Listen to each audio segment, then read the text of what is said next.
Hello, my name's Emily and I'm here to introduce myself today as a funeral celebrant. I've been working as a celebrant with families for nearly 3 years now and have attended many funerals and helped many families say goodbye to their loved ones. So what is a funeral celebrant and what is their role in helping you as a family when somebody has died? A funeral celebrant is somebody you can turn to help you plan and organise your ceremony. My first point of contact is often from a funeral director, but can also come directly from a family. This is happening more and more as families like to choose a person they feel comfortable with and that suits their family as a celebrant. All celebrants have very different personalities and likes, and it works really well when families can find a celebrant which fits in with who they are. I really love to receive a call from families directly, as they have often already met me or know of me through my website and the internet. We develop a great working relationship and I'm there to support them every step of the way. Once I receive a call, we arrange a time that is suitable for you, for me to come and meet you. This is usually in your home but can be in a cafe or anywhere that works for you. Meetings usually take up to 2 hours and we chat over a cup of tea, all about your loved one, and we begin to plan the service. I will send them some information to help them be ready for our meeting.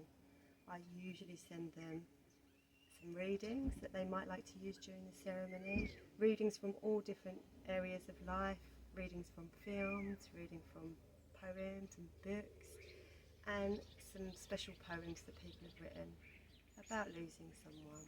Often in their families will find a poem that they like. I also send them an example order of service. I find that most of my families have never had to plan a funeral before. This is a difficult time when families are grieving and many choices need to be made in a short period of time. Some families have spoken with their loved one about their wishes for end of life and for their funeral, but for some this is the first time they have spoken about it. This can be a traumatic time as they don't know where to begin. I find sending an example running order really helps families begin the planning process and provides a valuable starting point. It runs through all the usual parts of the service, from the entrance music to the eulogy to the committal.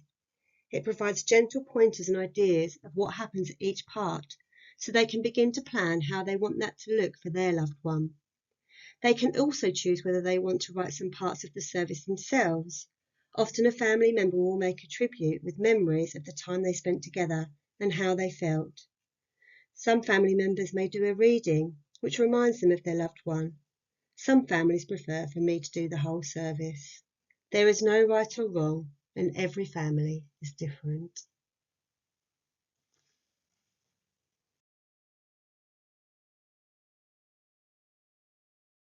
All the music at a crematorium is organised by a music system, and either myself or the funeral director order the music for you. You can choose anything that feels right for you and reflects your loved one, from classical to jazz to dance or even reggae. You can also choose to have a visual tribute. This is where you select photos to be accompanied by a special piece of music.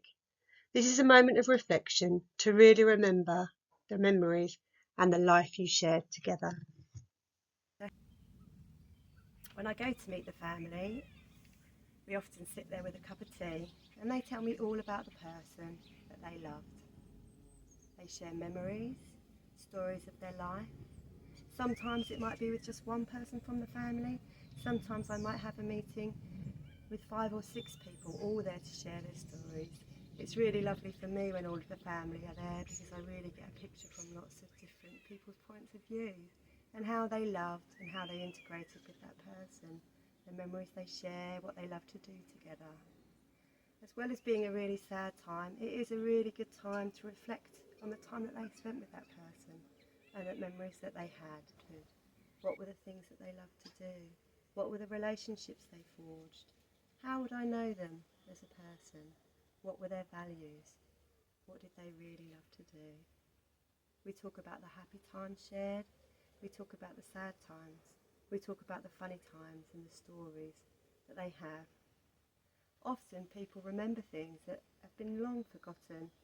Sometimes funny things, we often have a laugh in the meeting. Sometimes things that are really sad and really personal.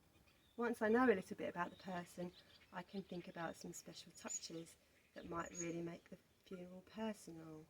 If there's somebody who really liked a particular sweet, We often might have a little packet of those sweets on everybody's chair so they can bring back some memories of sharing those sweets with their loved one.